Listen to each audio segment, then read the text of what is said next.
warahmatullahi wabarakatuh. Innal hamdalillah nahmaduhu wa nasta'inuhu wa nastaghfiruh wa na'udzu billahi min shururi anfusina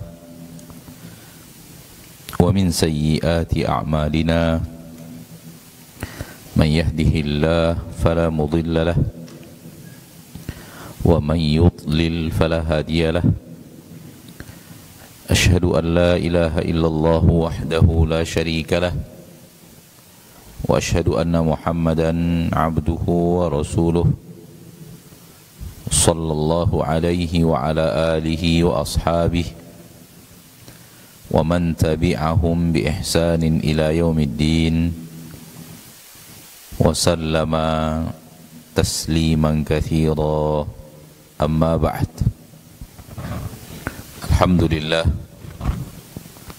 atas rahmat dan nikmat Allah tabaraka wa ta'ala yang Allah tabaraka wa ta'ala telah curahkan kepada kita, yang telah Allah berikan kepada kita. Dan sungguh nikmat-nikmat Allah yang Allah berikan kepada kita sangatlah banyak. Dan kewajiban kita adalah bersyukur kepada Allah atas rahmat dan nikmat yang Ia berikan kepada kita. Salawat dan salam kepada Nabi kita tercinta, Rasul kita yang mulia, suri tauladan kita Nabi Muhammad bin Abdullah sallallahu alaihi wasallam, yang telah mengajarkan kita jalan yang mengantarkan kita kepada ridho Allah dan surganya. Kembali pada hari ini bersamaan kita di salah satu rumah Allah tabaraka wa ta'ala di permukaan bumi ini, yaitu mempelajari sebahagian daripada ayat-ayat Allah untuk dijadikan sumber hidayah. Dan kita masih di dalam surat Al-Fajr.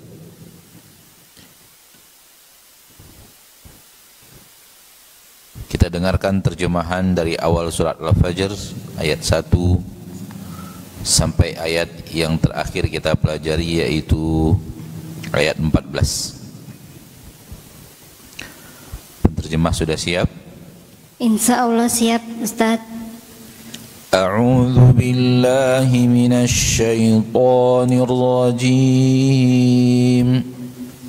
Bismillahirrahmanirrahim. Wal fajr. Dengan nama Allah yang Maha, aku berlindung kepada Allah dari godaan setan yang terkutuk. Dengan nama Allah yang Maha Pengasih dan Penyayang. Demi waktu fajar. Walayalin ashr. Dan malam yang 10. Wasyaf'i wal watr. Dan dari bilangan yang genap dan yang ganjil. Wallaili idza yasr. Dan malam apabila telah berlalu. Hal fi dzalika qasamul lidzi hijr. Apakah di dalam sumpah itu untuk orang yang memiliki akal? Alam tara kaifa fa'ala rabbuka bi'ad. Bukankah kamu telah mengetahui bagaimana Rabbmu berbuat terhadap kaum Ad? Irama dzatil imad. Yang memiliki tiang-tiang. Ulangi. Iram yang memiliki tiang-tiang. Allati lam yukhlaq mithluha fil bilad. Yang belum sebelumnya diciptakan dalam negeri. Wa thamud alladzina jabus sakhra bil wad. Dan kaum Samud yang membelah batuan di lembah. Wa fir'auna dzil autad. Dan Fir'aun yang memiliki pasak-pasak. Alladzina taghaw fil bilad. Orang-orang yang melampaui batas dalam negeri. Fa'aktharu fiha al-fasad. dan kamu memperbanyak kerusakan di dalamnya. Kalian dan mereka maka mereka membuat kerusakan di dalamnya. Fasabba 'alaihim rabbuka sawta 'adzab, dan Rabbmu menimpakan azab atas mereka. Inna rabbaka labil mirsad, sesungguhnya Rabbmu maha memperhatikan. Baik, sampai di situ pertemuan kita terakhir pada hari ini, insyaallah. Ayat berikutnya, fa ammal insanu idza mabtalahu rabbuhu fa akramahu wa na'amahu fayaqulu rabbi akraman wa amma idza mabtalahu faqadara alaihi rizqahu fayaqulu rabbi ahanan kalla bal la tukrimuna al-yatim wa la tahadduna ala ta'amil miskin wa ta'kuluna at-turatha aklan lamma wa tuhibbuna al-mala hubban jamma. Insyaallah kalau Allah mudahkan sampai ayat ini biiznillahi azza wa jal, materi kita pada pagi hari ini.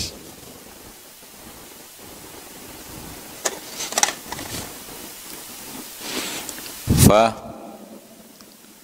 amma al-insan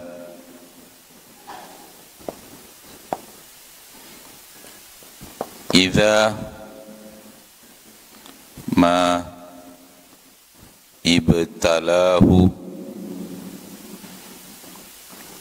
rabbuhu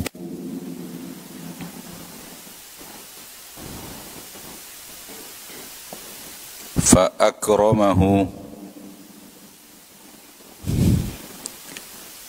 wa na'amahu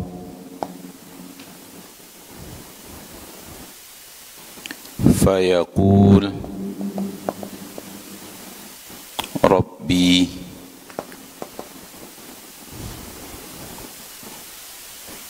akraman.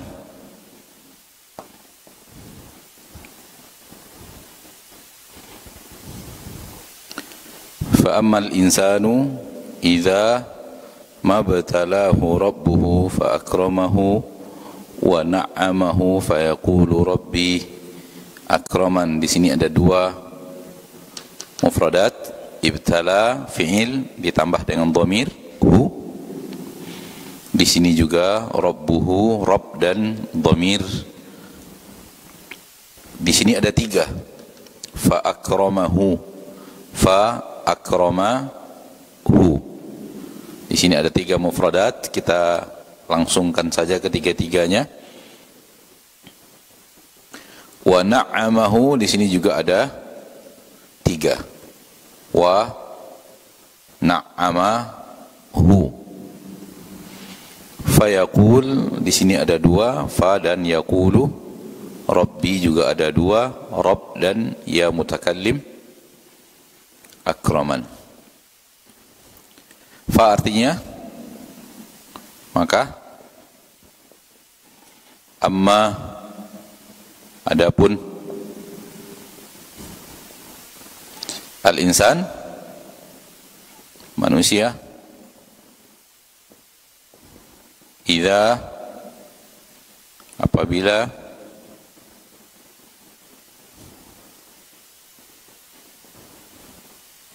ibtalahu, ibtala menguji nya, rabbuhu rabbnya,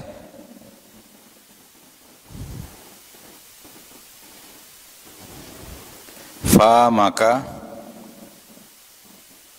akrama memuliakan,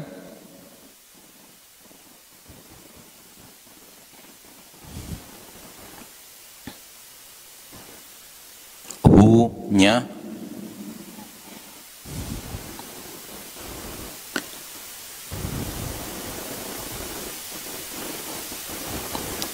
wa na'amahu, wa artinya dan, na'ama memberi nikmat,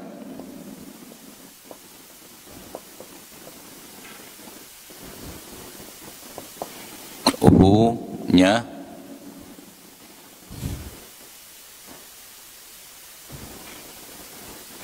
fayaqul, fa maka, yaqul dia berkata,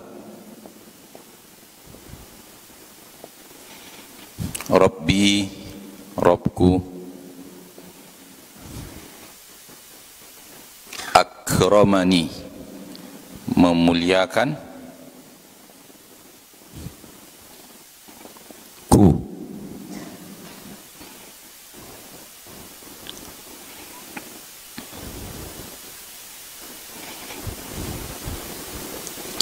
Fa ammal insanu, maka adapun manusia,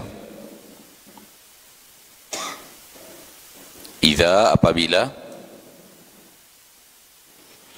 ma sengaja ana tidak artikan karena secara konsep bahasa ma disebut ma zaidah, ma tambahan, menghias kalimat. Dia bukanlah bermakna ma yang mausulah, dia juga tidak bermakna ma nafiyah, tapi dia dimasukkan ke dalam kalimat penghias kalimat, disebut dengan ma zaidah, ma tambahan, maka tidak diterjemahkan.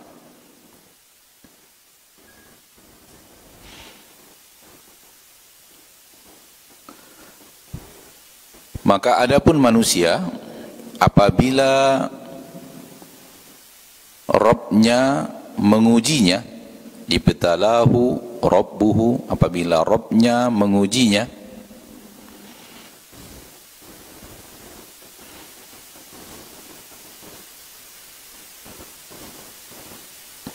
fa akramahu,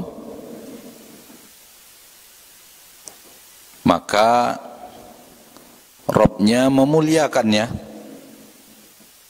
Akrama, memuliakan, domirnya kembali kepada Rabb. Apabila Rabbnya memuliakannya, mengujinya, maka Rabbnya memuliakannya. Mengujinya dengan cara memuliakan. Paham maksudnya? Apabila Rabbnya mengujinya, lalu Rabbnya muliakan dia, mulia ini ujian. Wa na'amahu, dan memberikan nikmat kepadanya. Sama, kemuliaan tadi adalah ujian, Rabb memberikan nikmat sebagai apa? Sebagai ujian juga. Apabila manusia diuji oleh Rabbnya dengan cara Rabbnya memuliakan dia dan memberikan nikmat-nikmat kepadanya, ini dia makna ayat. Fayaqulu, maka dia manusia itu yaqulu, berkata, Rabbi, Rabbku, akraman, memuliakanku.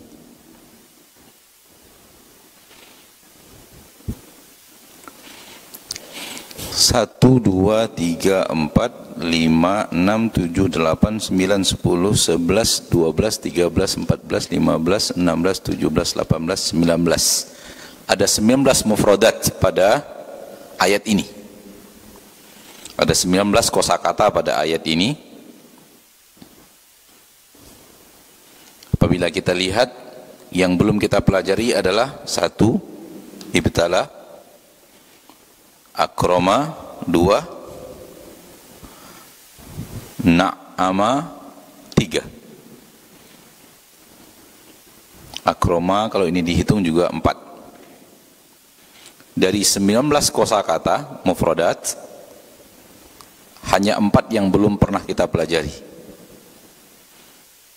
Hanya 4 yang belum pernah kita pelajari. Sisanya 15 kosakata yang ada di dalam kalimat ini, dalam ayat yang satu ini, 15-nya sudah pernah kita pelajari. Semakin membuktikan kepada kita bahwa kalimat Al-Quran berulang-ulang. Kalimat Al-Quran berulang-ulang. Maka sudah, amma adapun al-insan manusia, idza apabila rabbuhu, fa domir, wa dan hu, fa yaqulu. Kalimat yang berulang-ulang, kosakata yang berulang-ulang dalam Al-Quranul Karim. Sehingga apabila kita rajin mengulang hafalan-hafalan kita terhadap kosakata yang telah kita pelajari dalam tafsir ini saja, maka sudah sekian banyak kalimat yang berulang yang kita kuasai di dalam Al-Quranul Karim. Ini menunjukkan kepada kita bahwa apabila kita rajin menghafal, insya Allah ayat-ayat lainnya akan memudahkan kita untuk memahami, karena kalimat itu akan datang lagi. Oleh karena itu, ana ingatkan kembali yang hadirin wal hadirat, al musyahidin wal musyahidat yang setia mengikuti pelajaran ini, jangan malas menghafal. Jangan malas menghafal kosakata. Lakukan hafalan di rumah, walau di sini kita tidak melakukan hafalan, artinya tidak memuji hafalan, tapi lakukan supaya semakin kokoh mufradat kita dan semakin mengerti kita ayat-ayat Al-Quran, walau ayat-ayat dalam surat yang belum kita pelajari. Akan terjadi seperti itu, pengulangan dalam jumlah yang sangat banyak. Wa berapa banyaknya dalam Al-Quran, fa berapa banyaknya dalam Al-Quran, thumma berapa banyaknya dalam Al-Quran, domirhu, domirha, domirhum berapa banyaknya di dalam Al-Quran. Banyak sekali. Rob berapa banyaknya di dalam Al-Quran. Fa'amal insanu, adapun manusia, apabila diuji oleh Robnya dengan cara dimuliakan di permukaan bumi, dengan cara diberi nikmat di permukaan bumi, diberikan harta, diberikan kenikmatan-kenikmatan di permukaan bumi,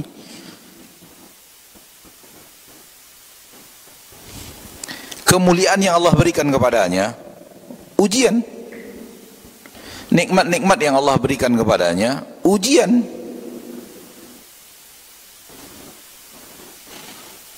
Allah ingin mengujinya dengan sesuatu yang dia sukai.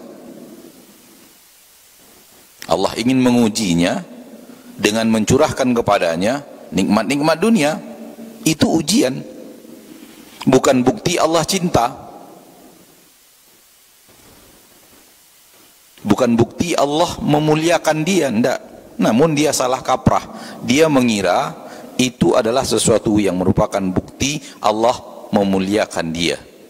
Allah sayang kepadanya. Dan ini sifat banyak manusia zaman sekarang. Dia anggap kalau dia mendapatkan kedudukan di tengah manusia, kemuliaan yang Allah berikan kepadanya, dia memiliki harta, Allah berikan nikmat-nikmat harta kepadanya, ini sudah bukti Allah sayang kepada saya, Allah cinta kepada saya, Allah menyayangi saya dengan sayang yang luar biasa. Padahal itu hanyalah ujian. Itu adalah ujian. Allah sedang menguji. Tidaklah berupa nikmat yang Allah berikan dari kenikmatan dunia bukti Allah cinta. Tidak. Itu hanyalah materi ujian. Apabila lulus dengan materi ujian itu, baru dapat cinta Allah. Tidak lulus, dapatnya malah murka Allah. Siapa yang lulus dalam materi ujian dalam bentuk yang seperti ini? Orang yang pandai bersyukur. Yang lulus dalam materi ujian kenikmatan dan kemuliaan adalah orang yang pandai bersyukur atas nikmat yang Allah berikan kepadanya, atas kemuliaan yang Allah berikan kepadanya. Kalau dia pandai bersyukur, maka dia lulus ujian, insya Allah menjadi orang yang dicintai Allah. Dan kalau seandainya dia tidak lulus, tidak pandai bersyukur, justru sebaliknya, Allah murka kepadanya.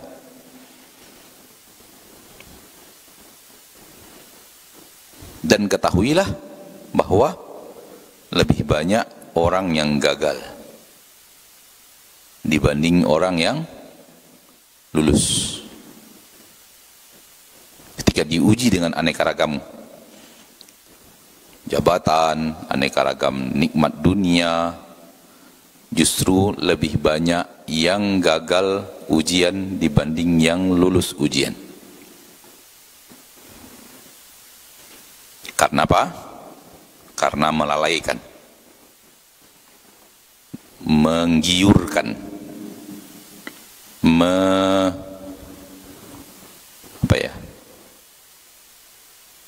mempedaya,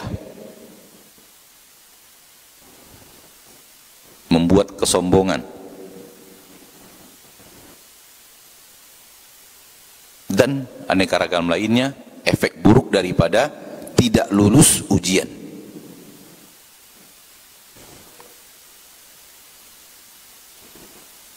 Banyak manusia sombong karena harta, banyak manusia sombong karena jabatan, banyak manusia yang lalai dengan hartanya, banyak manusia yang lalai dengan jabatannya, dan itu terbukti dalam kehidupan kita,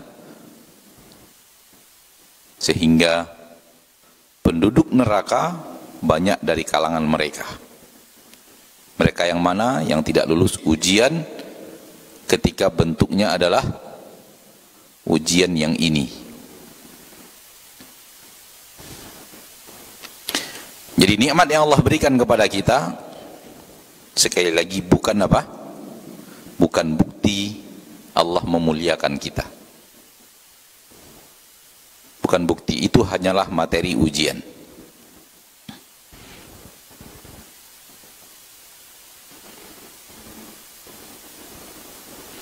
Baik, ayat berikutnya ini saja kita rubah-rubah karena ayatnya mirip. Ana di sini merubah, antum silakan tulis baru, tapi di sini ana merubah ini yang ini aja karena ayatnya mirip. Wa amma berarti di sini wa amma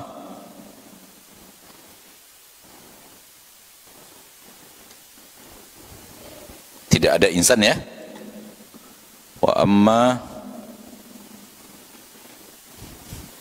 idza mabtalahu rabbuhu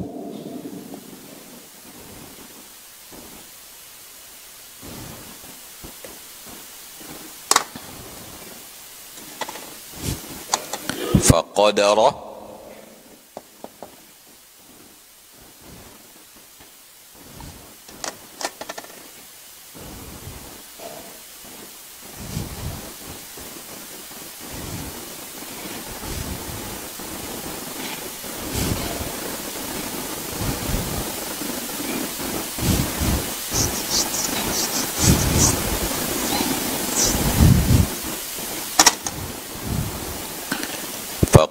alaihi rizqahu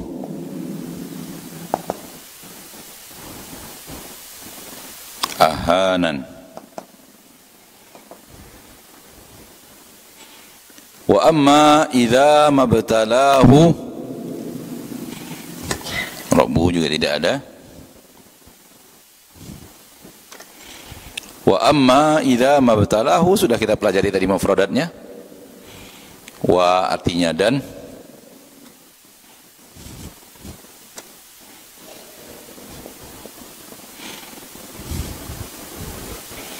faqadara, qadara menyempitkan,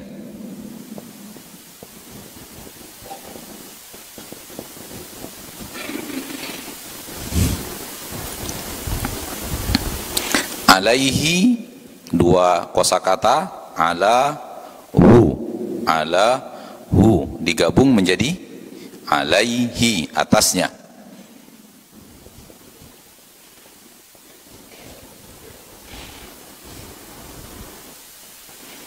Rizqahu, rizqahu,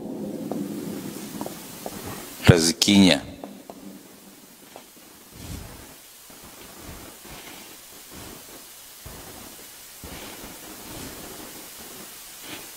Wa amma idza mabtalahu, dan adapun jikalau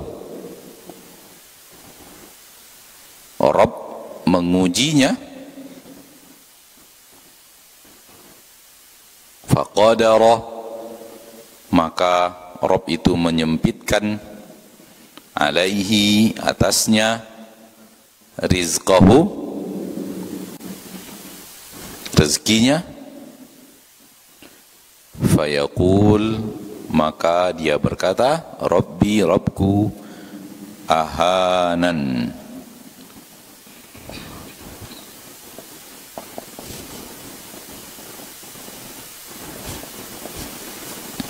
maka Rabbku menghinakanku,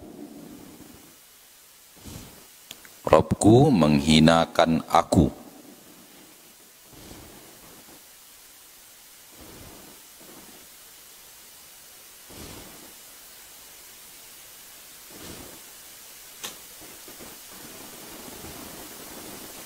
Sudah semua mufradatnya di sini, ayat berikutnya? Udah ya? Wa amma idza mabtalahu faqadara alaihi rizqahu fayaqulu rabbi hanan. Udah semua.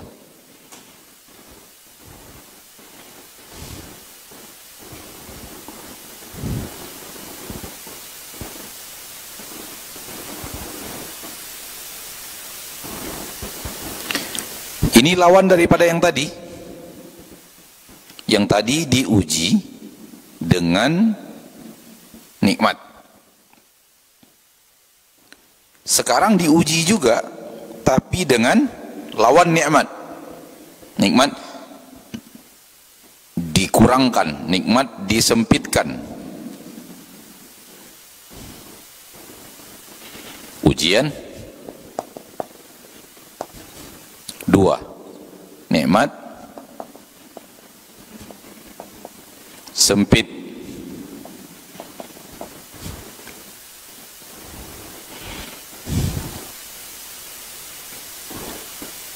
Ayat yang pertama di atas, ujian dalam bentuk nikmat. Ayat ini ujian juga, tapi dalam bentuk disempitkan. Dua-duanya ujian. Dua-duanya materi ujian. Dua-duanya materi ujian. Dilapangkan materi ujian, disempitkan materi ujian. Dua-duanya materi ujian. Siapa yang akan dimuliakan Allah? Yang lulus ujian.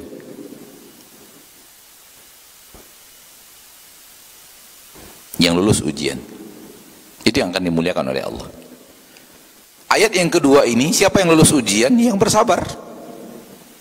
Yang bersabar atas sempitnya rezeki, yang bersabar atas takdir Allah yang tak sesuai dengan apa yang dia harapkan, ruginya perusahaan, jatuhnya usaha, tutup toko, ditipu orang, hilang duit, misalnya. Allah sempitkan rezekinya. Siapa yang lulus ujian? Yang pandai bersabar dan ridho dengan apa yang Allah takdirkan. Ridho dengan apa yang Allah takdirkan. Itu yang lulus ujian. Maka yang lulus ujian di sini adalah yang punya sifat syukur. Yang lulus ujian di sini yang punya sifat sabar. Yang punya sifat sabar.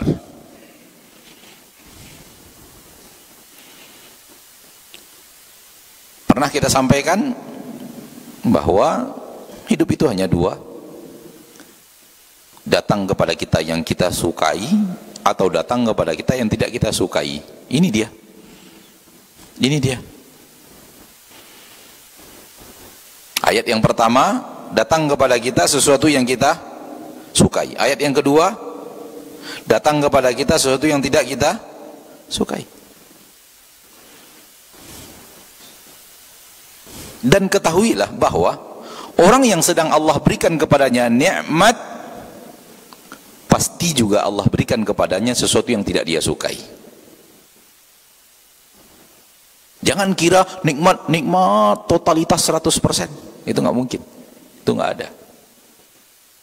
Hal yang sama, orang yang sedang Allah sempitkan kepadanya, juga Allah berikan kepadanya sesuatu yang dia sukai.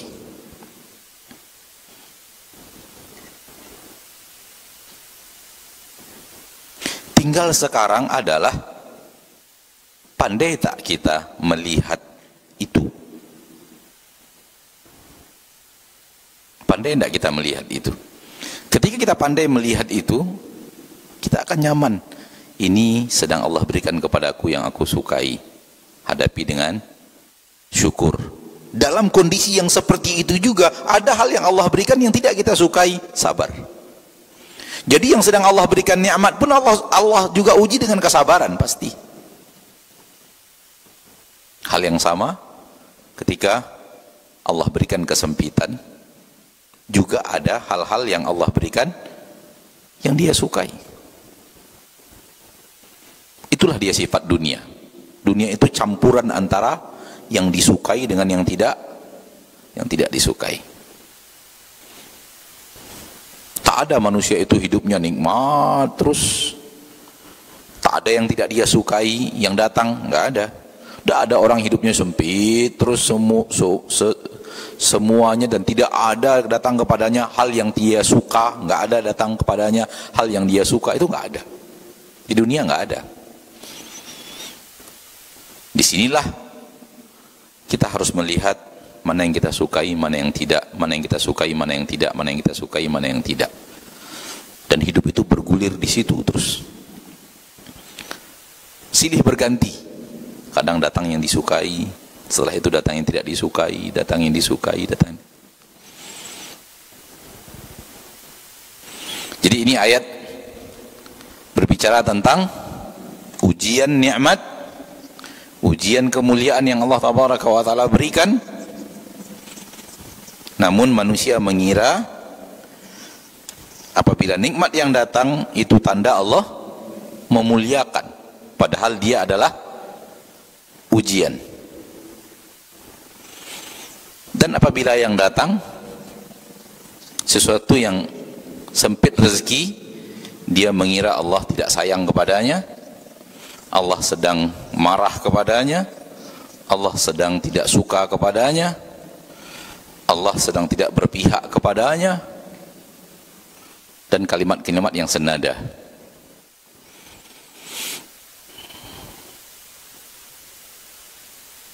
Padahal tidak seperti itu. Kalla, sekali-kali tidak.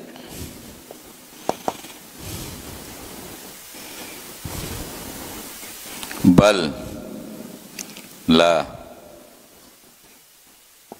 tukrimuna al-yatim,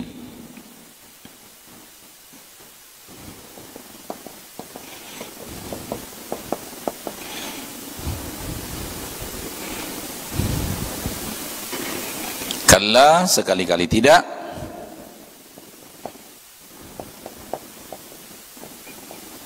Bal, bahkan, atau akan tetapi. Kadang artinya bahkan, kadang artinya akan tetapi. La, tidak. Tukrimuna, memuliakan. Kalian memuliakan al-yatim, anak yatim.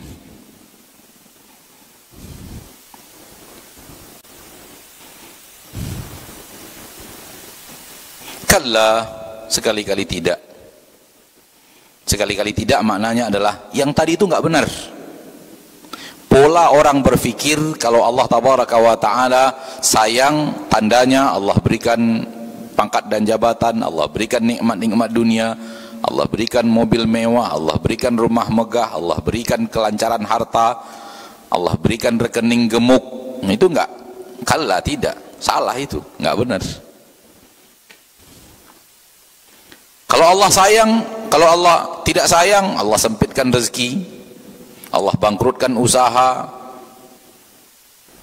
Allah jadikan tertipu, Allah jadikan toko tutup, perusahaan bangkrut, Allah sempitkan rezeki. Itu tanda Allah tidak lagi cinta kepada kita, tidak lagi memuliakan kita. Kalla, itu tidak benar, sekali-kali tidak, itu salah. Jadi kalla ini membantah cara sudut pandang yang tadi.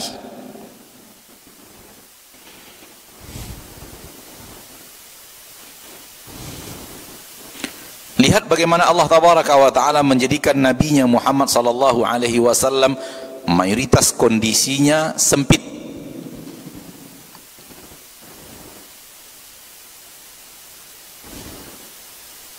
Dan beliau adalah manusia yang paling dicintai oleh Allah, yang paling disayangi oleh Allah, yang paling dimuliakan oleh Allah. Tapi Allah mentakdirkan kehidupan beliau lebih banyak sempitnya dibanding lapangnya. Kalau maknanya yang tadi, berarti Allah tidak suka kepada nabinya, berarti Allah tidak memuliakan nabinya, berarti Allah tidak sayang kepada nabinya, berarti Allah menghinakan nabinya.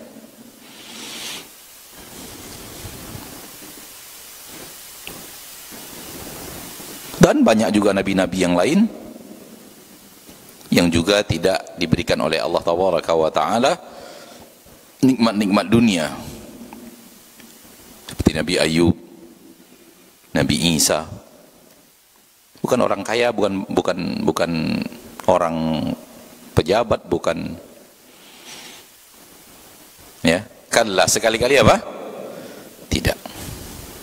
Tidak benar. Namun manusia itu ego, manusia itu egois. Dia mau yang dia mau. Dia mau yang dia mau. Ketika yang Allah berikan kepadanya yang dia mau, oh Allah sayang kepada saya karena memberikan kepada saya apa yang saya mau. Ketika yang Allah berikan kepadanya sesuatu yang dia tidak mau, dia mulai menyalahkan Allah. Manusia egois.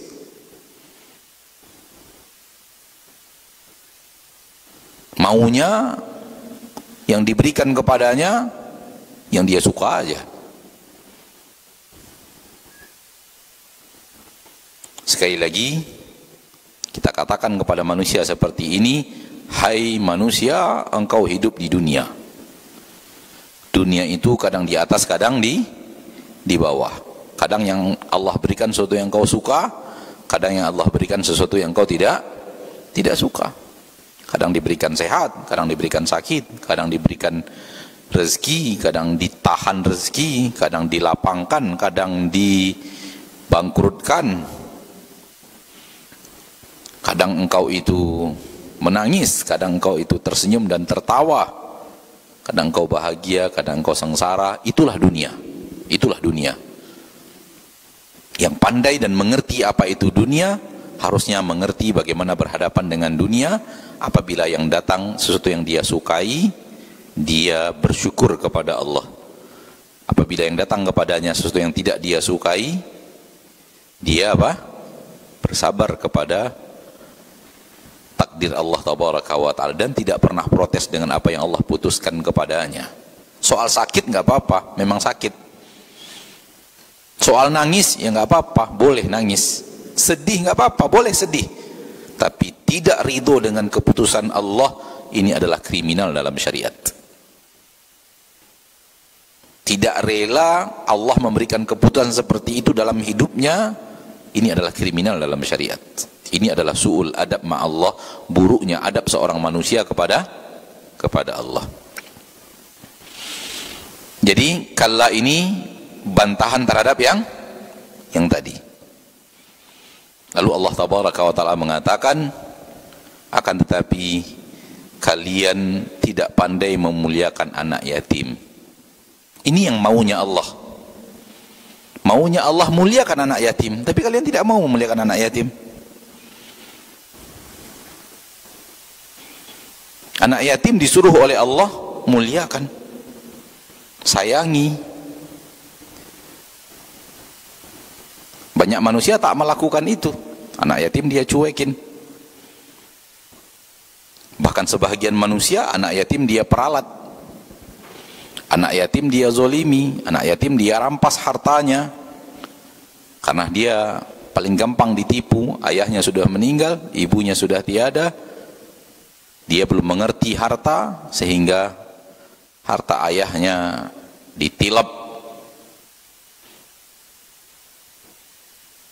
Karena dia masih lemah dan tidak mampu membela diri dan tidak tahu sedang dikadali, maka anak yatim paling gampang harta warisan ayahnya diembat oleh orang-orang yang ada di sekitarnya. Perintah Allah tidak demikian. Perintah Allah anak yatim harus dimuliakan, harus disayangi, harus dibela. Bahkan apabila dia miskin, anak yatim itu jadikan dia bagaikan anak kita. Itu dia namanya kafalatul aitam. Kafalah al-yatim.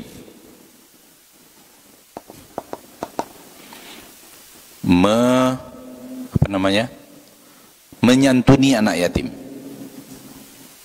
Menyantuni anak yatim dalam agama kita adalah jadikan kita bagaikan ayahnya.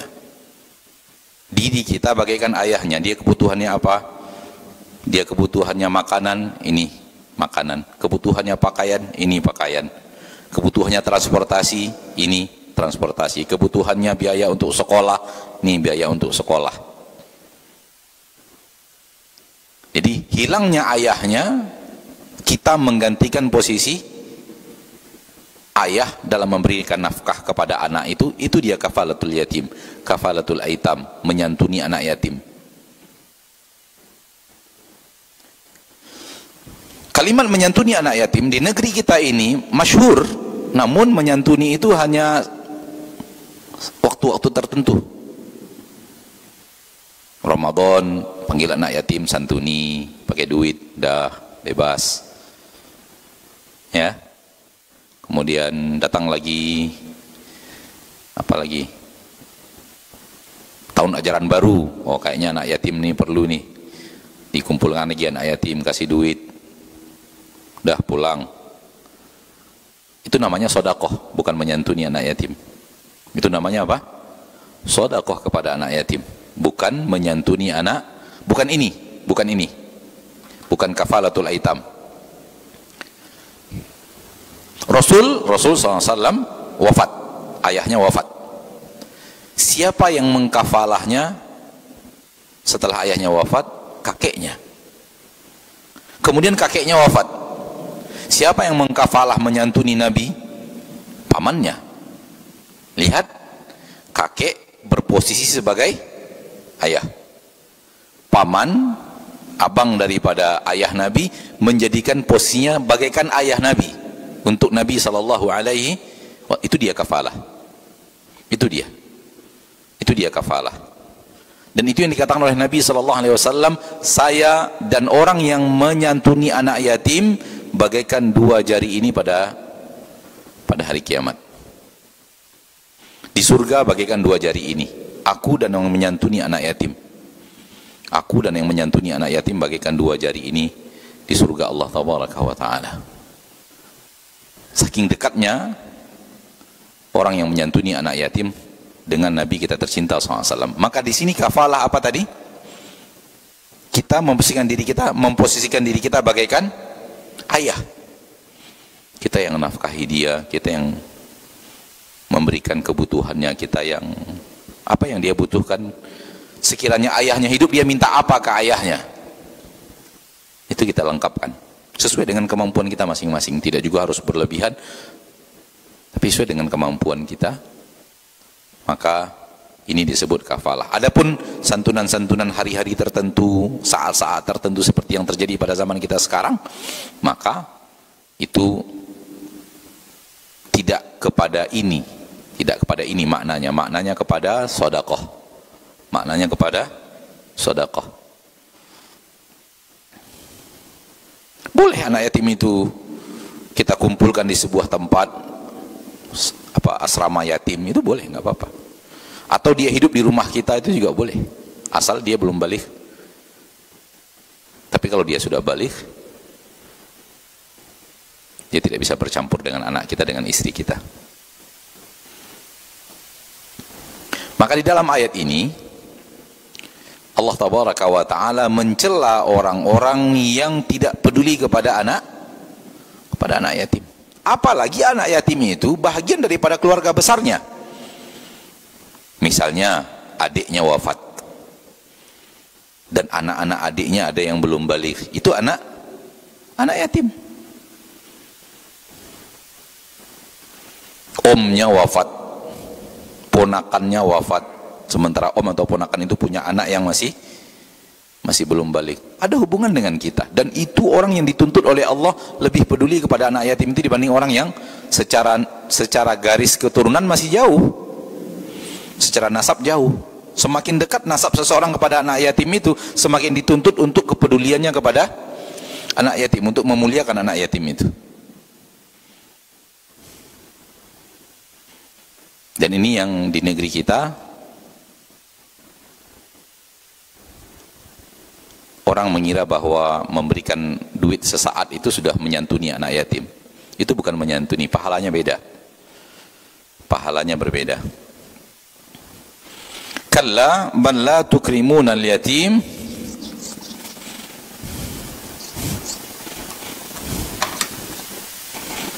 wala, anak gabung, wala tahadduna ala ta'amil miskin. Ta'ami miskin.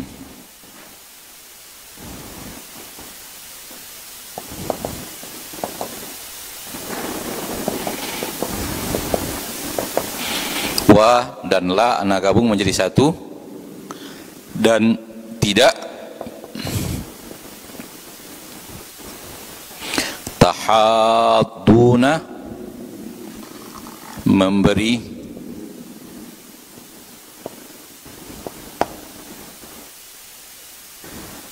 motivasi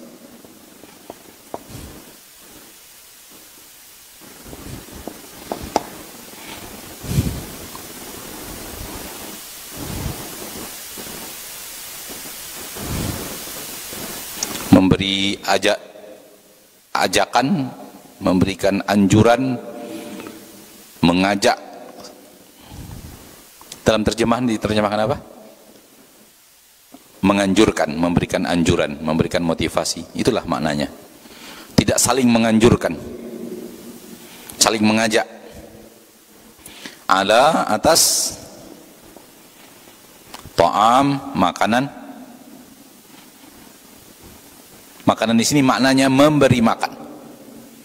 Maknanya apa? Memberi makan. Tapi ta'am artinya makanan. Al-miskin, orang miskin.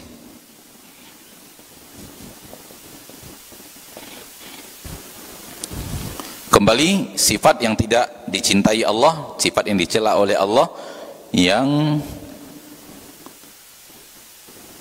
ada pada manusia, yaitu tidak saling memberikan anjuran, tidak saling memberikan motivasi, tidak saling mengajak untuk peduli atas memberi makan orang miskin.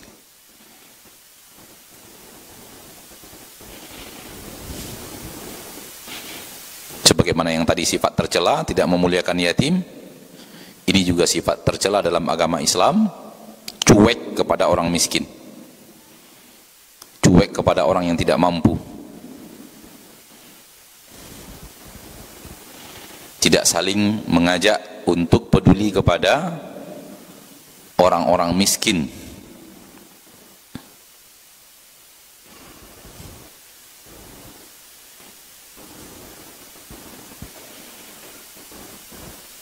agama Allah, agama kestabilan, agama keseimbangan. Maka apabila kalian diberikan Allah kelapangan rezeki, lakukan ini. Apabila kalian diberikan Allah kelapangan rezeki, lakukan ini. Pedulilah kepada orang-orang miskin, berikan makanan, pedulilah kepada anak-anak yatim, santuni mereka.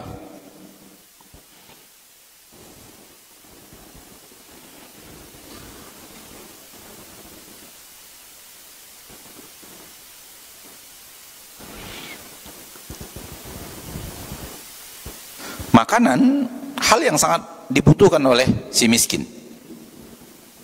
Kalau dia betul-betul miskin, hal yang sangat dia butuhkan adalah makanan. Karena itu kebutuhan yang mendasar dalam kehidupan sehari-harinya si miskin.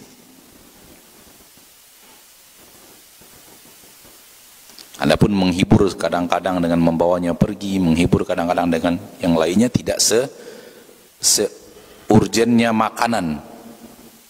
Maka yang terbaik untuk orang miskin adalah kita lengkapkan makanan baginya, kita siapkan makanan baginya.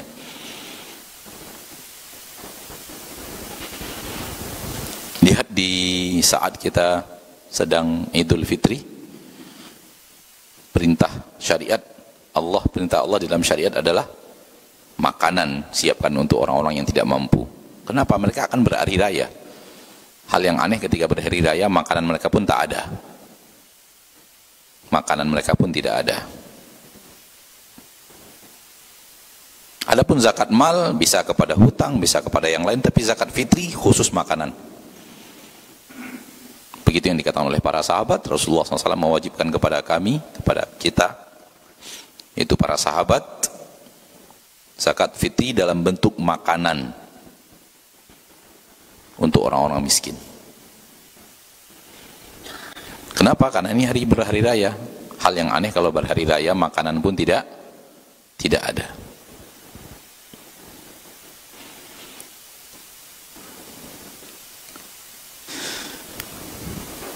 Ulama selalu mengatakan Allah bersama orang-orang yang lemah.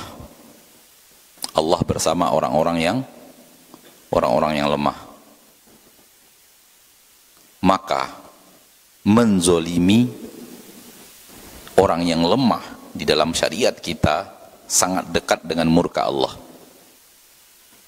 Menzolimi orang-orang yang lemah dalam syariat kita sangat dekat dengan murka Allah, karena Allah bersama mereka. Allah membela mereka.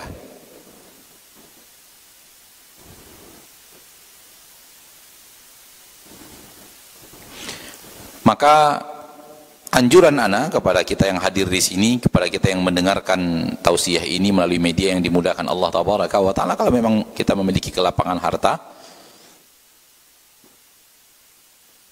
anjuran ana, mari cari anak yatim untuk disantuni seperti yang tadi. Disiapkan dari diri kita sesuatu yang dia butuhkan, biaya makannya, biaya pakaiannya, biaya ininya. Kalau dia memang keluarga itu tidak mampu untuk sewa rumah, sewakan rumah. Karena itulah tugas si ayahnya ketika ayahnya ada. Kalau memang dia butuh biaya untuk sekolah, bayarkan sekolahnya. Dia butuh biaya untuk pakaian, berikan pakaiannya sesuai dengan kemampuan kita. Dan ketika memang membutuhkan, anak itu butuh jajan, berikan jajan sesuai dengan selayaknya hidupnya dia, bagaikan dia ada ayah yang mencari nafkah untuk dirinya. Dan tapi sesuai dengan kemampuan kita. Mudah-mudahan melalui media ini ada saudara-saudari kita yang terpanggil untuk melakukan itu. Karena sekarang adanya orang gonta-ganti mobil. Bosan dengan mobil ini pindah ke mobil ini, bosan dengan mobil ini pindah ke mobil ini, bosan dengan mobil ini jual beli mobil baru. Selisih harganya pun bisa sampai 50 juta, 100 juta habis. Ya, oke lah kalau memang Anda memiliki kelapangan rezeki melakukan itu, hal yang tidak diharamkan Allah. Tapi kenapa tidak berpikir juga untuk gonta-ganti anak yatim? biayai ini sampai dia balik. Sudah selesai, biayai yang lain lagi sampai dia balik. Sudah selesai, biayai ini sampai dia balik. Karena yatim itu hanya sampai balik. Hukum yatim hanya sampai balik. Setelah balik, anak itu tidak dianggap lagi anak yatim. Dan apabila kita lanjutkan santunannya, itu sedekah, bukan kafalah yatim.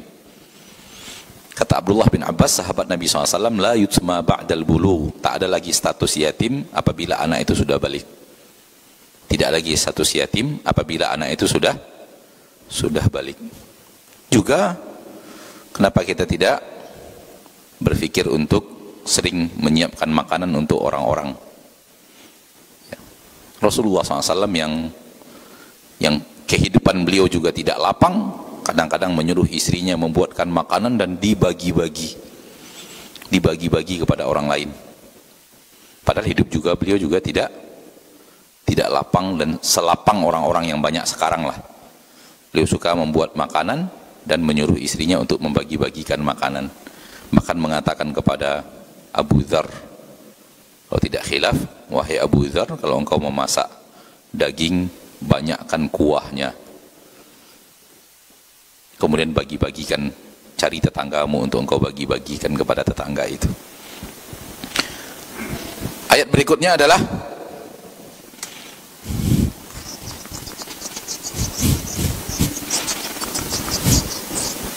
kalla bal la tukrimuna al-yatim wa la tahadduna ala ta'amil miskin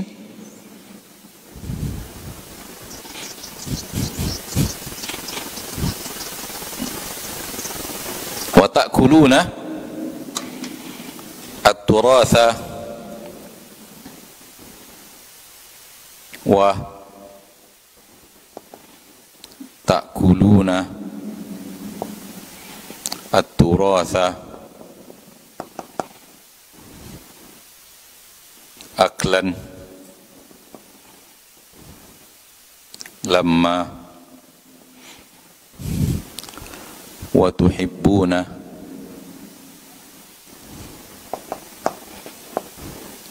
al-mala hubban jamma.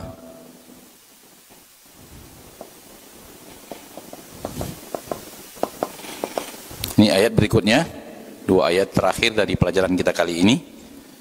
Wa ta'kuluna, wa artinya dan, ta'kuluna kalian makan, dan kalian makan.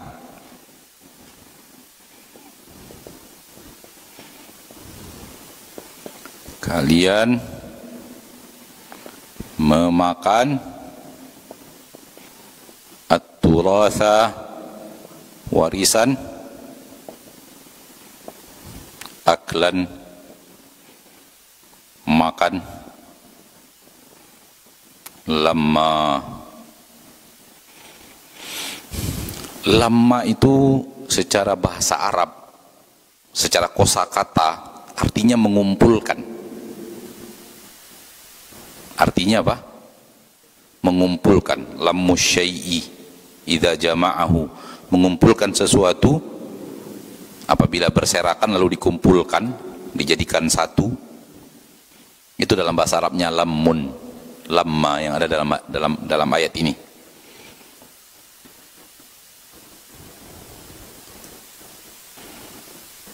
Artinya adalah kalian makan dengan cara makan yang penting makan, dikumpulkan dan dimakan tanpa peduli hukum, tanpa peduli halal dan haram, yang penting ambil dan nikmati.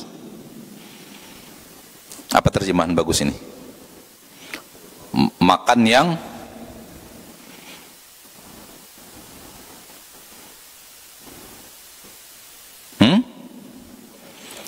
kalau campur aduknya, larinya ke campur aduknya, mengumpulkannya itu. Anak ingin mencari kalimat yang cocok untuk mengumpulkan itu. Makan dengan makan yang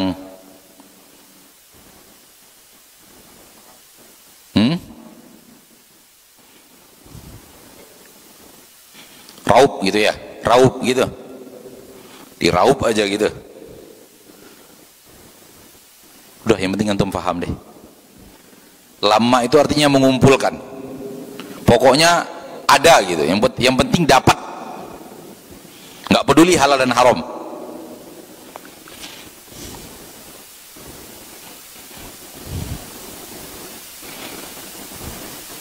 Diterjemahkan apa?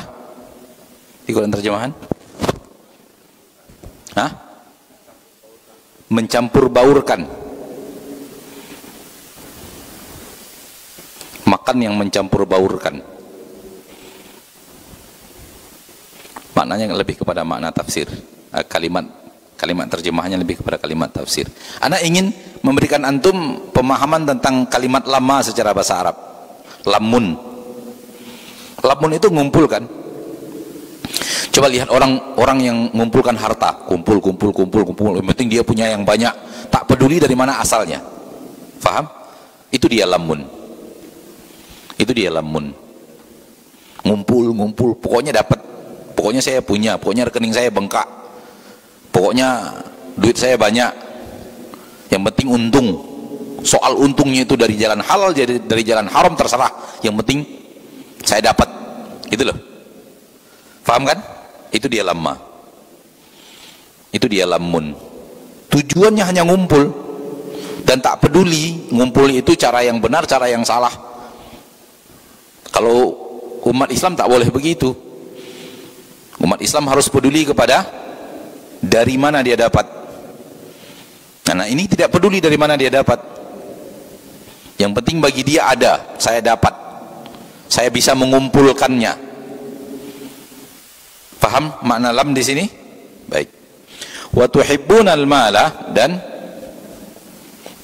tuhibbun, kalian mencintai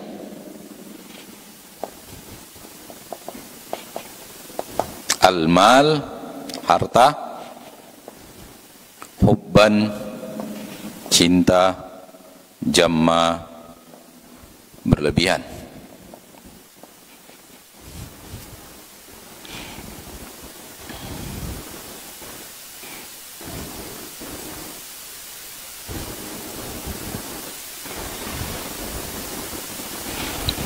Dan kalian mencintai harta dengan cinta yang berlebihan. Ini sifat-sifat tercela dalam 4 ayat yang terakhir. Ini 2 yang di sini, 2 yang tadi yang sudah kita hapus dari papan tulis. Sifat tidak memuliakan anak yatim, sifat tidak peduli kepada makanan orang miskin. 2 sudah, ini yang ketiga. Pokoknya dapat, sehingga makan dari hasil yang tak peduli halal haram, dan cinta berlebihan terhadap harta. Cinta terhadap harta boleh, tak masalah. Berlebihan itu yang berbahaya. Cinta kepada harta boleh, dalam agama kita tidak terlarang, tapi berlebihan itu yang berbahaya. Kenapa? Kalau sudah berlebihan, larinya nanti kembali tidak peduli kepada harta halal dan haram. Larinya nanti asal dapat, asal untung. Tak peduli peraturan, tak peduli hukum, tak peduli akad, tak peduli yang lainnya. Yang penting mendapatkan harta. Bahkan kadang-kadang ada yang jelas-jelas haram tetap dilanggar, padahal itu penyebabnya adalah cinta kepada harta berlebihan. Soal cinta harta dalam agama kita tidak terlarang, namun berlebihan itu yang menjadikan manusia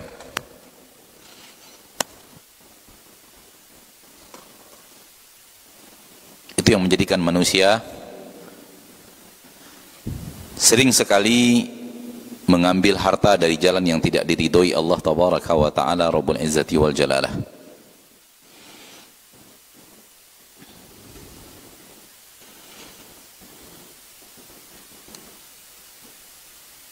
Ini dia materi kita pada hari ini, pada kesempatan pagi jelang siang ini.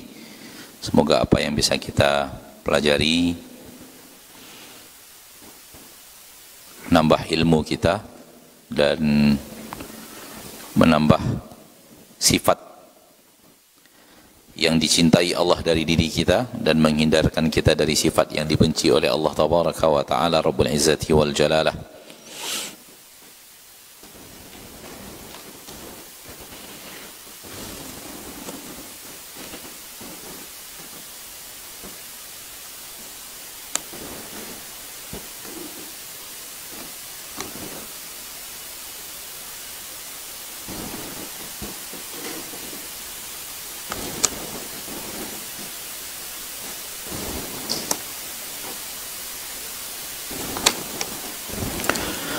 Pertanyaan pertama, Ustadz, apakah disyariatkan untuk mengadakan syukuran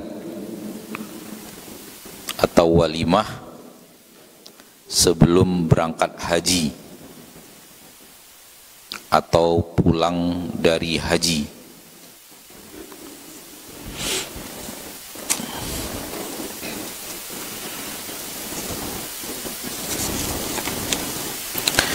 Kalaulah itu sesuatu yang disyariatkan, pasti ada keterangannya di dalam Al-Quran atau Sunnah. Kalau itu sesuatu yang disyariatkan.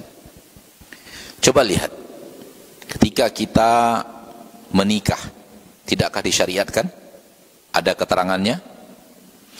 Ketika anak kita lahir, tidakkah ada perintahnya?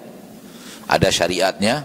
Yang seperti itu untuk berangkat haji, pulang haji, tak ada. Yang seperti itu untuk berangkat haji atau pulang haji tak ada syariatnya.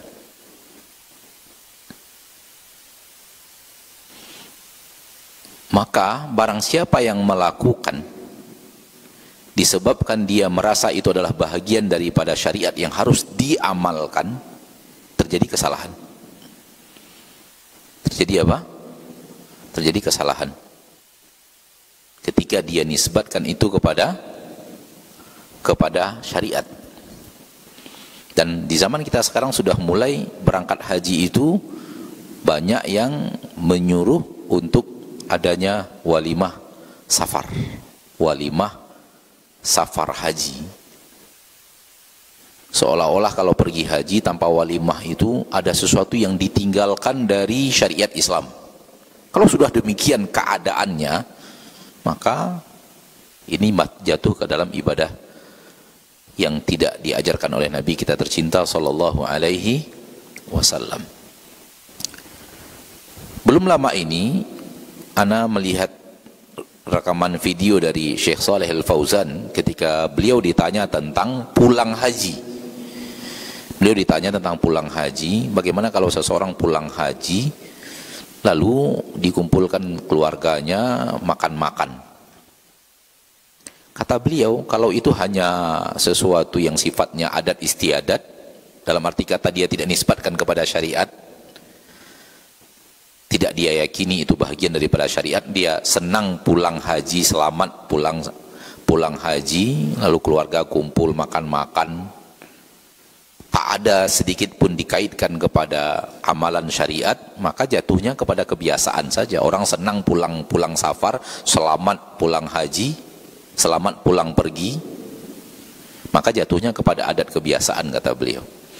Tapi kalau dikaitkan kepada agama, dianggap itu bahagian daripada hal yang harus dilakukan oleh orang yang berhaji, jatuhnya kepada bid'ah. Ini belum lama Anda dengarkan. Contoh kita misalnya pergi berbulan-bulan, lalu pulang, lalu kita kumpulkan keluarga kita. Tak pergi haji nih maksudnya, pergi kemana gitu. Mungkin dapat tugas ke luar negeri setahun dari perusahaan misalnya. Pulang lalu kita kumpulkan saudara-saudara kita buat makan rame-rame sebagai rasa bahagia kita udah pulang dari, misalnya seperti itu. Nah, kalau orang pulang haji melakukan seperti itu, maka kata beliau itu adalah adat saja, adat kebiasaan duniawi yang boleh dilakukan karena itu adat. Orang bahagia pulang dari perjalanan panjang lalu kumpulkan. Namun apabila diyakini bahagian daripada syariat yang harus dilakukan, jatuhnya kepada bid'ah. Ustaz, bolehkah melaksanakan akikah dengan menggunakan sapi? Salah satu yang harus kita perhatikan adalah apabila syariat telah menentukan jenis. Apabila syariat telah menentukan jenis, maka jenis itu tidak boleh dirubah. Dan kurban, Rasul telah tentukan jenis yang akan disembelih. Jenis yang disembelih sudah ditentukan. Maka tidak boleh dirubah jenis itu. Tidak boleh dirubah jenis itu. Apapun alasannya, Ustadz, di kampung saya orang tak makan daging kambing, Ustadz, sukanya sapi misalnya. Kalau daging kambing yang disembelih lalu dimasak orang tak makan, maka saya tidak bisa sembelih kambing. Itu nggak jadi alasan, karena jenis hewannya sudah ditentukan oleh Nabi kita tercinta sallallahu alaihi wasallam. Kalau sudah ditentukan jenisnya, maka jenis itu tidak boleh dirubah. Nah, akikah bagian daripada itu. Akikah Rasul menentukan jenisnya. Jenisnya adalah kambing. Wallahu alam.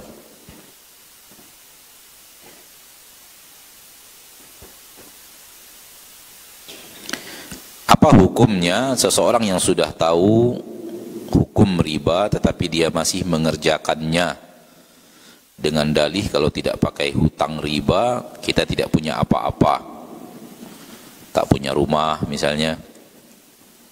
Dalilnya apa? Apa hukumnya? Hukumnya ya berdosa. Itulah dia dosa. Kita sudah tahu itu dilarang, kita kerjakan juga, itulah dia dosa. Itulah dia dosa. Dan dosa ini sering yang mengundangnya adalah syahwat. Syahwat kita ingin punya rumah. Sekarang kan menggiurkan itu. Iklannya menggiurkan. Daripada nyewa setiap bulan, mendingan kredit setelah sekian tahun bagaikan menyewa, tapi tiba-tiba rumah menjadi milik kita. Itu kan kata kita, iklan mereka. Ternyata beda loh. Kalau nyewa kita tidak punya kewajiban. Kita wafat selesai. Dan ternyata membayar kredit itu dengan menyewa hal yang berbeda jauh. Hal yang berbeda jauh. Harta kita diambil dalam jumlah yang lebih banyak dalam kredit dibanding dalam sewa menyewa. Ala kulli hal, kalau kita sudah tahu itu adalah hal yang dilarang oleh Allah lalu kita lakukan juga, itulah dia yang namanya dosa.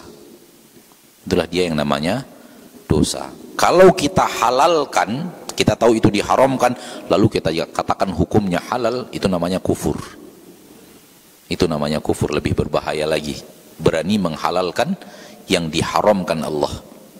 Berani menghalalkan yang diharamkan Allah. Apabila dilakukan dengan tahu ini maksiat, saya berdosa, itu namanya maksiat.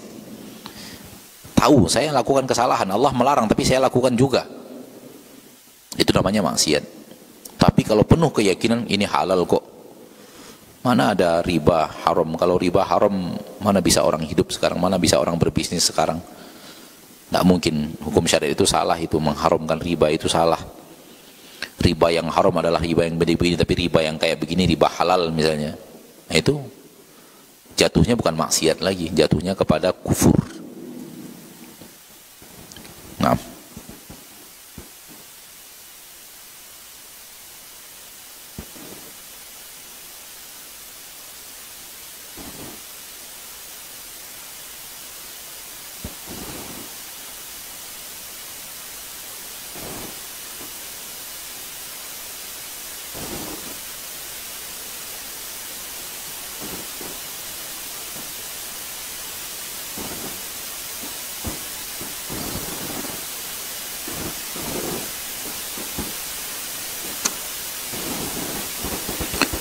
apakah donor darah membatalkan wudhu?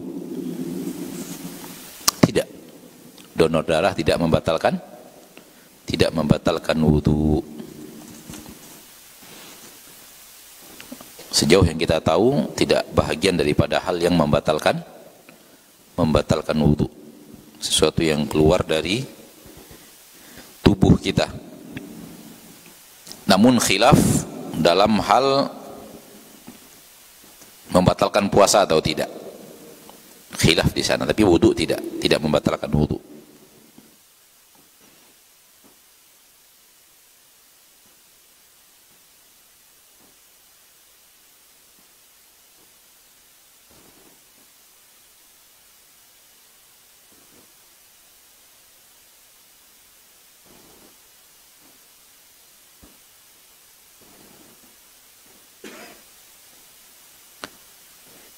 Bagaimana cara menghilangkan rasa ketika kita berdoa kepada Allah seolah-olah kita memerintahkan Allah?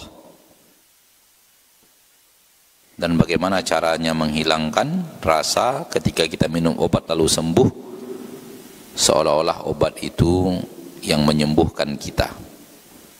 Itulah dia tauhid. Apabila kita punya keterikatan hati mengesahkan Allah, maka kalau kita minum obat lalu sembuh, hati kita tidak bergeming bahwa yang menyembuhkan kita adalah Allah melalui obat itu. Allah menyembuhkan melalui obat itu, bukan obat itu.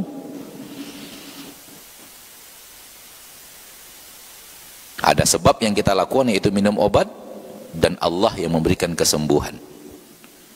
Bagaimana cara memahaminya? Cara memahaminya adalah ada juga orang yang punya sakit yang sama dengan kita, minum obat yang sama dengan kita, namun tak sembuh. Betul atau tidak? Penyakitnya sama kita. Obat yang diberikan sama kita. Kita yang meminum sembuh, dia meminum tidak sembuh. Fahamlah kita bahwa bukan obat yang menyembuhkan. Karena kalau obat yang menyembuhkan, harusnya dua-duanya sembuh.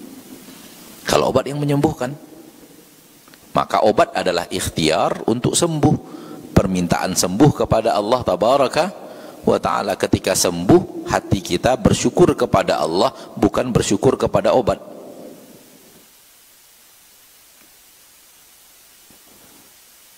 Hal yang sama kalau kita pergi ke dokter. Kita pergi ke dokter itu dengan riwayat penyakit itu, alhamdulillah sembuh setelah minum obat. Si B datang juga ke dokter yang sama dengan keluhan penyakit yang sama, diberikan obat yang sama oleh dokter, nggak sembuh. Membuktikan bahwa bukan dokternya yang harus kita yakini bisa memberikan kesembuhan, Allah yang memberikan kesembuhan. Dokter dilihatnya diagnosa penyakitnya sama, kasih obat, bahkan mungkin obat yang diberikan kepada si B lebih hebat daripada obat yang diberikan kepada kita. Dengan kitanya sembuh, dengan si B-nya tidak. Karena memang yang menentukan sembuh dan tidak sembuh adalah Allah yang telah menurunkan penyakit. Disinilah hati harus diikat dengan tauhid, bahwa yang menyembuhkan satu-satunya adalah Allah. Adapun ketika kita meminta kepada Allah tabaraka wa ta'ala, hilangkan bahwa kita ingin menyuruh Allah, bukan menyuruh Allah, meminta bukan menyuruh. Dan Allah suka kalau kita meminta kepadanya. Kalau menyuruh itu dari atas ke bawah, kalau meminta itu dari bawah ke atas. Saya orang lemah minta kepada yang maha kuat, itu namanya meminta, bukan nyuruh. Kalau nyuruh presiden kepada ajudan, presiden kepada menteri, itu suruhan dari atas ke bawah. Apakah seperti itu kita berdoa? Ya Allah kasih ya. Ya Allah kalau nggak kasih ini, kan nggak begitu kita berdoa kepada Allah. Maka adab ketika berdoa kepada Allah adalah merintih. Adab berdoa kepada Allah suaranya pelan. Adab berdoa kepada Allah tabaraka wa ta'ala sambil memelas. Adab berdoa kepada Allah sambil menyebutkan hajat, yang menunjukkan bahwa permintaan dari bawah ke atas, dari yang lemah kepada yang maha kuat. Maka aneh kalau orang yang memelas, merintih, menunjukkan kelemahan dirinya, dalam hatinya tetap memerintah. Kok memerintah? Kalau memerintah tidak begitu. Kalau perintah dari atas ke bawah beda, kalimatnya beda, suruhan. Ini adalah doa, permintaan. Wallahu a'lam.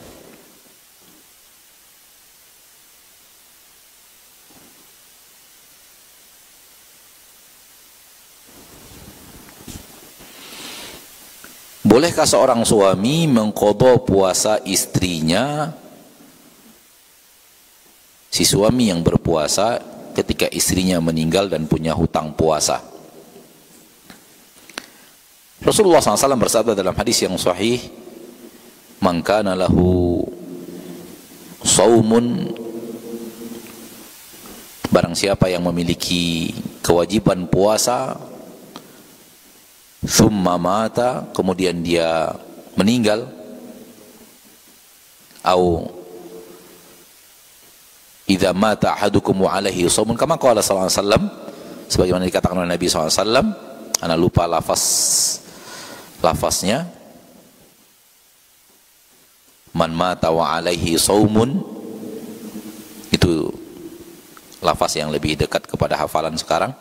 Shoma anhu waliyuhu, shoma anhu waliyuhu, maka walinya yang berpuasa untuknya. Man mata wa alaihi shaumun shoma anhu waliyuhu, kalau tidak salah hafalan ana. Atau kama qala sallallahu alaihi wasallam, barang siapa yang meninggal dan dia ada kewajiban berpuasa, walinya berpuasa untuknya. Walinya berpuasa untuknya. Siapa wali ini? Yang ada hubungan, salah satu di antaranya adalah istri dan suami. Itu wali, saling berwali. Istri adalah wali dari suaminya, suami adalah wali dari istrinya, ayah adalah wali dari anak-anaknya, anak-anaknya adalah wali dari ayahnya. Maka ada hubungan wala di situ. Maka boleh suami melakukan itu terhadap istrinya yang sudah meninggal, yang punya hutang puasa, atau sebaliknya, suami yang meninggal, istri yang melakukan untuk suaminya, atau anak-anak, atau orang tua untuk anaknya. Ya, wallahu alam. Di sini para ulama mengatakan, ada yang mengatakan puasa wajib semuanya seperti itu. Ada yang mengatakan puasa nazar saja. Ada yang mengatakan puasa nazar saja yang wajib dilakukan itu. Adapun orang yang memang sakit kemudian wafat, sebagian ulama mengatakan tidak wajib diqadhakan untuk yang meninggal itu. Namun banyak ulama yang mengatakan tetap kalau dia punya hutang puasa, berangkat dari keumuman hadis tadi.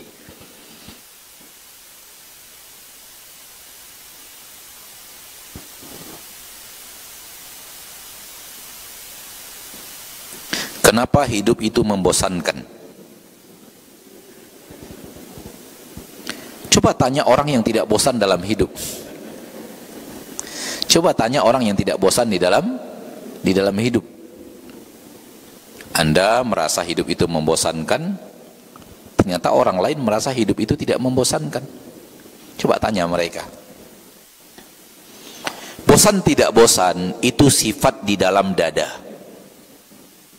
Bosan tidak bosan itu adalah sifat di dalam dada. Berarti dadanya ada sesuatu yang terjadi.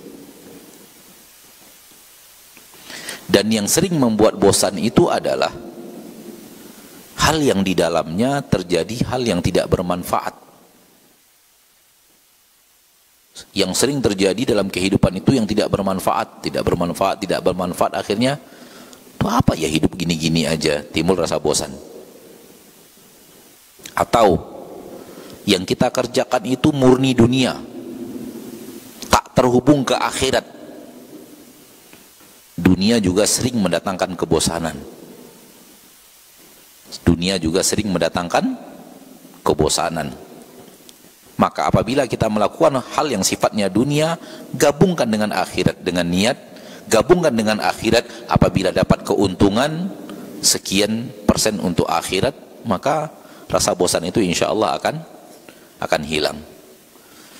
Wallahu alam. Atau maksiat sekalian. Maksiat pasti mendatangkan kebosanan, itu pasti. Nggak ada maksiat yang tidak mendatangkan kebosanan. Hati itu akan bosan, akan lelah, akan capek. Namun apabila ikhlas melakukan hal yang sifatnya ketaatan, justru yang ada adalah hati itu akan semakin tenang. Maka ada masalah di dalam hati yang harus diobati.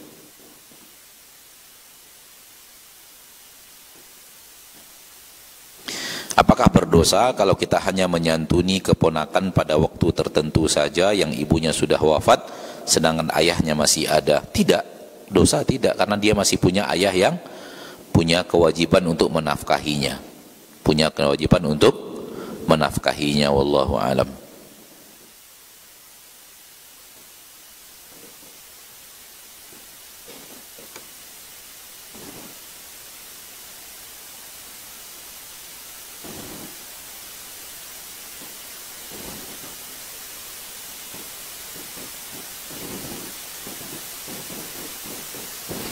Sampai di sini pertemuan kita pada kesempatan yang berbahagia ini di pagi hari jelang siang ini. Semoga Allah tabaraka wa taala Rabbul Izzati wal Jalalah menjadikan kita hamba-hambanya yang senantiasa berusaha untuk mempelajari agama Allah dan mengamalkan dalam kehidupan kita sehari-hari.